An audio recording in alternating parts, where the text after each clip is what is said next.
Hi everybody, it's another busy hay day today, and I'm out here raking my clover that I was planning on round baling and wrapping, and I decided I'm just going to round bale it, and because it's actually almost dry already, so we're just going to put it in the barn. There's the boys out in the pasture enjoying the day. Earl whinnied as the horses came around the corner.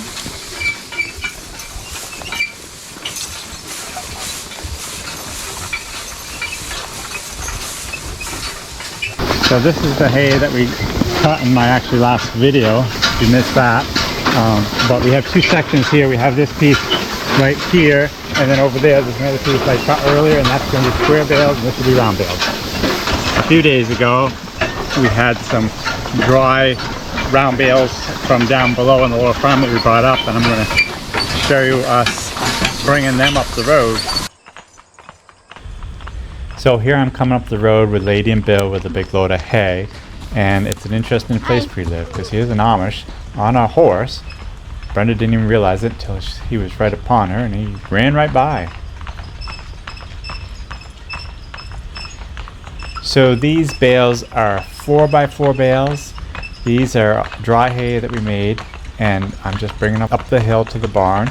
And but the bales that we're baling today, I'll show you later, are 5x4s. So what I mean by that is they're 4 foot by 4 foot, or they are 5 foot by 4 foot. We had 21 bales from the lower farm, so we were able to put 10 on a load. So that was 2 loads with the horses, and 1 load when I came up to the skid steer, I brought 1 bale with me to get it all here.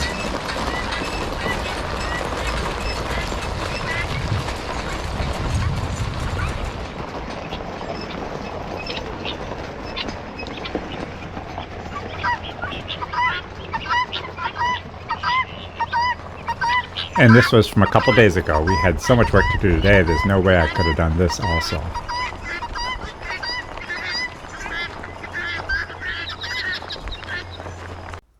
So here we are back in the hay field, in the clover field. So I've never been one to feed clover hay to my horses. I don't mind feeding them, a few flakes of it once in a while, just for more of a treat. I don't know, it just scares me a little bit. I'm curious what your thoughts are on this. We might have talked about this before, but do many of you horse people feed clover and alfalfa on a regular basis? And have you had any troubles with feeding such rich legumes like that, especially if they're, not just a tiny little bit of clover, but a solid stand of clover like I have right here? It's not quite so noticeable as it's just in the dry and in the windrow like this, but if you had watched the last video while I was cutting it, you could see how heavy the clover was. So it was some alfalfa in there, but not that much. So let me know in the comments what your thoughts are on feeding clover and alfalfa to horses. It definitely makes it beautiful feed for cows. It really is a beautiful day today. I've had a lot of people ask over time, what is the temperature on that particular day I'm doing a video, and I usually always forget to say. But as I'm just raking hay and I got time to think here, I remembered. So today is supposed to be about 80 degrees Fahrenheit. What that is Celsius, I don't know. But it's not quite that warm yet, but it's still really, really, really nice day out today. The bugs are a little bit bad, but not too bad. And the horses are doing great. And it's just a beautiful day to be out in the hayfield. For those of you that have done a lot of raking, when you're raking with this particular type of rake, feel it. A lot of times you'll rake round and around the field, and then you get to the center of the field and you're kind of stuck. You can take these rakes and lift them up fairly high, but as you're walking out through the field, you're going to be still hitting hay and messing up your windrows. And so what I like to do in some situations, like right here, is I end up with a roadway right out of my field so I don't mess up any of my hay. when it comes to raking hay, I am pretty particular as to how I want it done, and just get a lot of enjoyment out of seeing nice windrows, and I feel that's what we kind of have today even.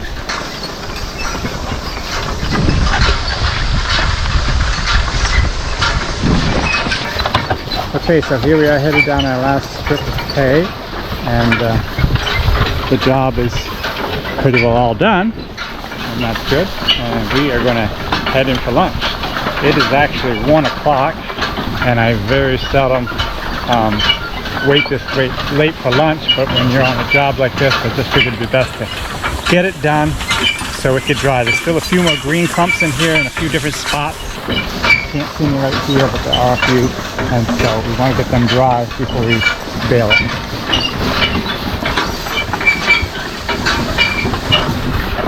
But the hay over there in that first piece is ready to bale as soon as I get done with lunch.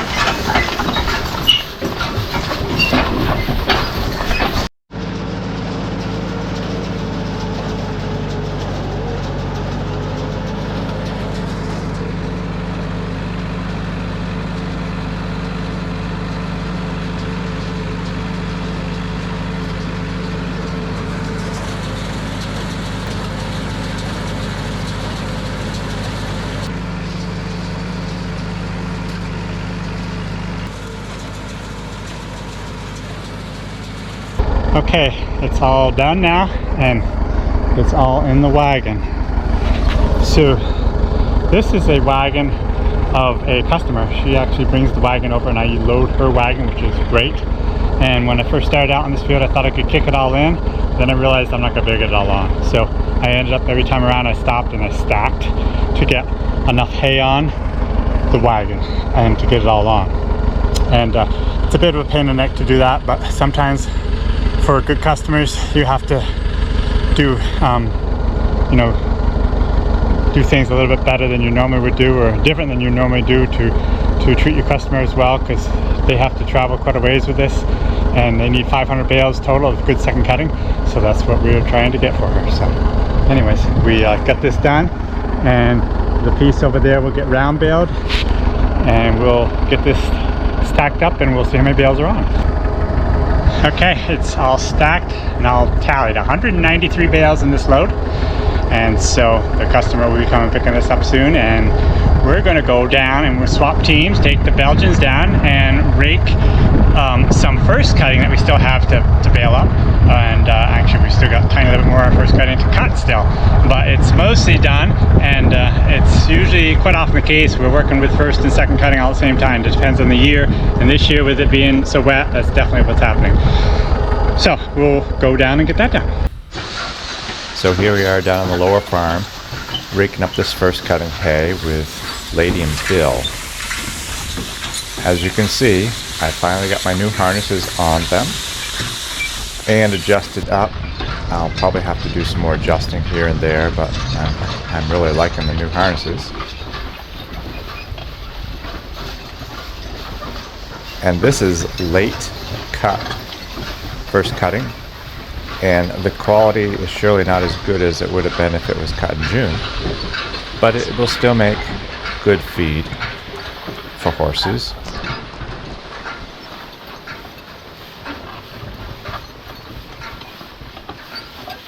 Here, Bill. Keep.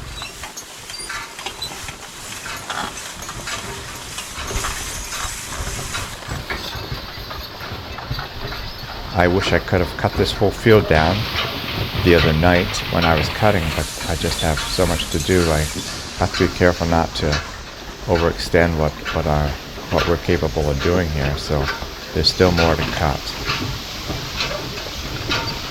But everything went smoothly, and we got this done.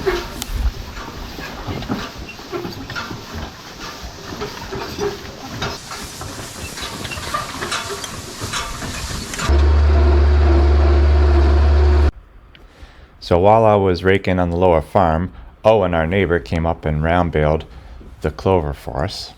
So like I'd said earlier, these are all 5-foot bales instead of 4-foot bales, so they're quite large. And Brenda is driving the Belgians while I go around the field with a skid steer and pick up the hay.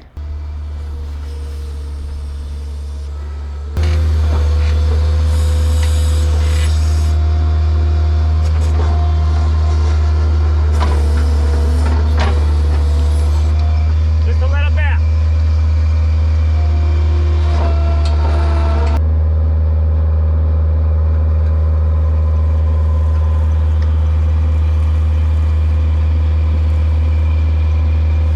Good.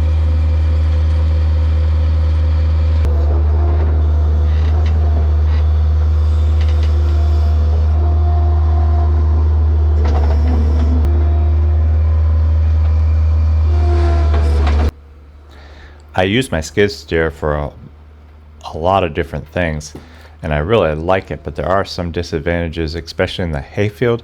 When I'm picking up brown bales, I have to be careful not to turn too sharp, because when I turn sharp, it will really tear up the field with the tires, but overall it works really good to pick up bales.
Put Bale on the cart. Hold it.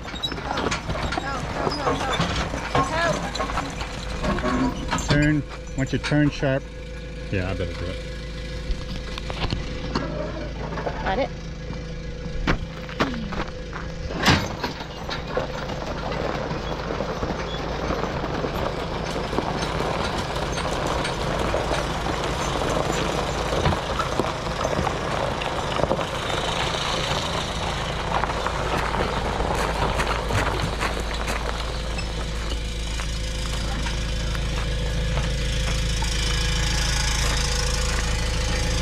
Boy, those new harnesses really look sharp. You look sharp. But I don't want the bales beyond here. Okay. Cows are just like, and I don't know if I You go don't too want long. Fergalicious to eat them? Yeah, you can explain that whole situation. This is... Okay. Where is that red line? Where did it go? Where did it go? Where did it go? Right here somewhere. Oh, right here. Okay.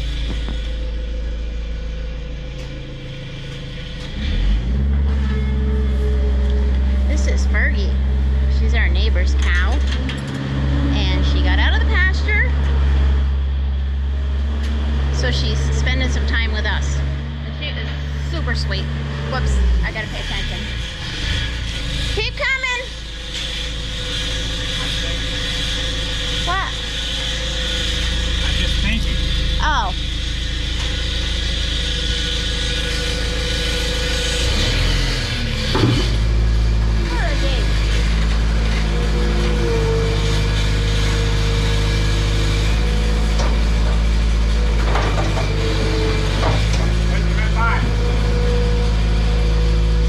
Right here. Yep.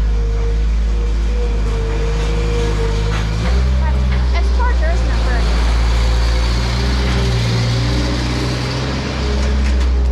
Try it. Try it, you'll like it. You like it?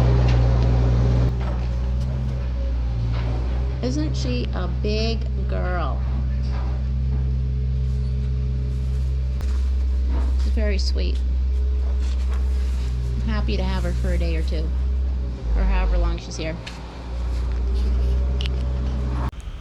So since this hay dried so fast and we decided not to wrap it, we didn't want to put this quality hay and leave it outside, and I generally don't have room or space for any of the round bales under cover.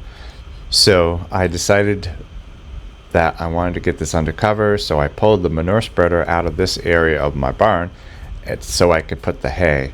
And I'm not sure what I'll do with a manure spreader, but I really wanted to get this hay under cover because of the quality of it.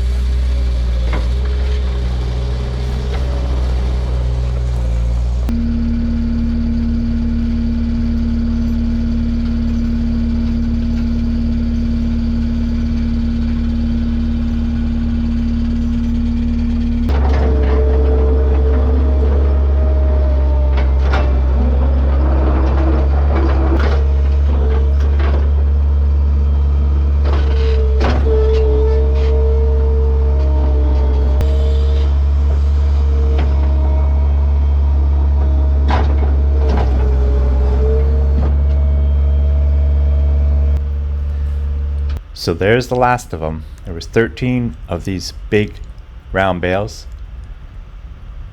Beautiful stuff for our cows for this winter.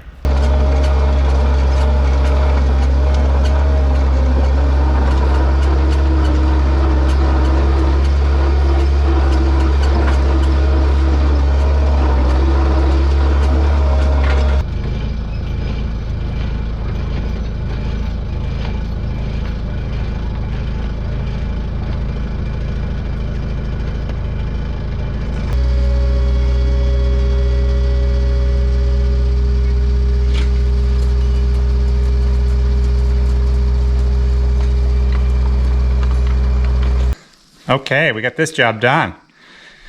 And it's chore time and it's supper time, and I'd like to say we're all done for the day, but we're not. It's been a long day. It's been a long day, and I still have 2 more loads of hay to bale up at square bales. But at least we won't have to put them in the hay mow tonight. We just have to bale them up and put them in the sawmill building. So hope you have a great day and enjoyed this video, and we'll see you next time. Bye.